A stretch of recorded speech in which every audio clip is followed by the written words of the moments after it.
9 ایون پرزیدنت جمهوری تاجیکستان پیشوای ملت محترم امامعلی رحمان در شهر نیتسای فرانسه در کنفرانس سازمان ملل متحد اوید به اقیانوس اشتراک و سخنرانی نمودند. در کنفرانس سازمان ملل متحد اوید به اقیانوس 15,000 اشتراکدار از 120 دولت جهان و زیاده از 70 سازمان بین المللی و منطقوی، سران دولت‌ها و حکومت‌های 50 کشور شرکت ورزیدند. ضمن سخنرانی راهبر دولت ما محترم امامعلی رحمان تاکید نمودند که امروز حفظ اقیانوس‌ها که بیش از 70% سطح سیاره را فرا گرفته‌اند به یکی از وظیفه‌های بس و اولویتناک بشریت تبدیل یافته است. پرزیدنت کشور ما محترم امامعلی رحمان اظهار داشتند که خطرهای معاصر به اقیانوس‌ها مشکلات عمومی بشری بوده، بیش از پیش اندیشیدن تدبیرهای دستجمعی را تقاضا می‌نماید.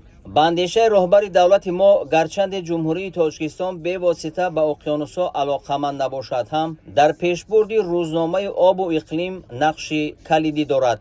گفته شد که تشبس‌های گلوبالی تاجیکستان به خصوص در دایره روند آب دوشنبه در دوام 2 ساله کشورهای اعضای سازمان ملل و نهادهای آن، ساختارهای منطقوی و بین المللی و مالیوی، جامعه شهروندی و دیگر جانب‌های منفعت‌دار را برای محاکمه مشکلات گلوبالی آب و دریافت راه‌های حل آنها به هم می‌آورند. وابسته به مشکلات دیگر سیاره آبشوی پریخ‌ها اندیشه‌رانی نموده.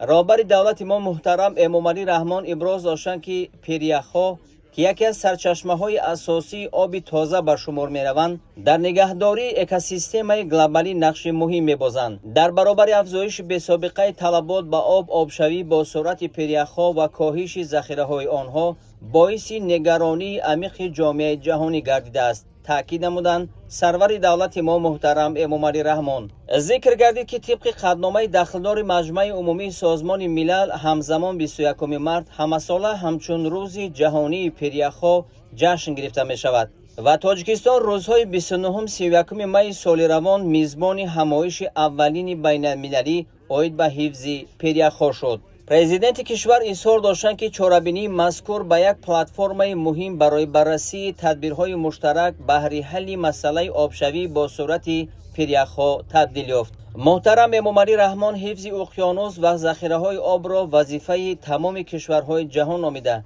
اظهار داشتند که تنها توسط اندیشیدن تدبیرهای مشترک و به راه ماندن همکاری بین المللی عملی شده میتواند.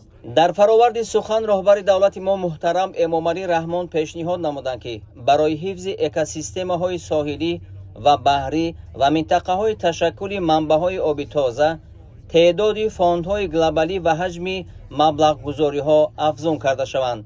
اظهار امید کرده شد که چاره‌بینی امروزه برای تطبیق عهده‌داری‌های نو در سمت حفظ اقیانوس و موجودات زیرآبی زمینه پایدار و استوار خواهد گذاشت.